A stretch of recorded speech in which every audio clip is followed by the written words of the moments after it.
ನಮಸ್ತೆ ಸ್ನೇಹಿತರೆ. ಮನೆಯಲ್ಲಿ ಯಾವುದೇ ತರಕಾರಿ ಇಲ್ಲ ಅಂದರೆ ರಾತ್ರಿ ಕಾಳನ್ನು ನೆನೆ ಹಾಕೋದು ಮರ್ತ್ವಿ ಅಂದರೆ ಪಟ್ ಅಂತ ಬೇಗನೆ ಮಾಡ್ಕೋಬಹುದು.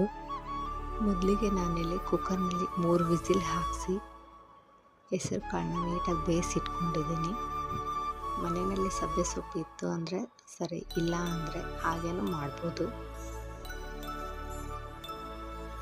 ತುಂಬ ರುಚಿಯಾಗಿರುತ್ತೆ. ರೊಟ್ಟಿ, ಚಪಾತಿ, ಅನ್ನ ಎಲ್ಲದಕ್ಕೂ ಸರಿ ಹೋಗುತ್ತೆ.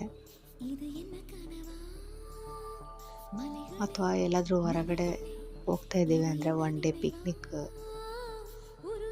ಇದನ್ನು ಮಾಡ್ಕೊಂಡು ಹೋಗ್ಬೋದು.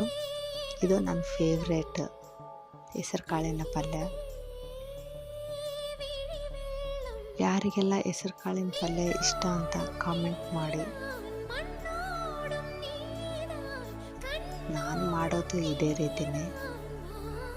ಪ್ಲೀಸ್ ಸಪೋರ್ಟ್ ಮಾಡಿ, ಸಬ್ಸ್ಕ್ರೈಬ್ ಮಾಡಿ. ಧನ್ಯವಾದಗಳು.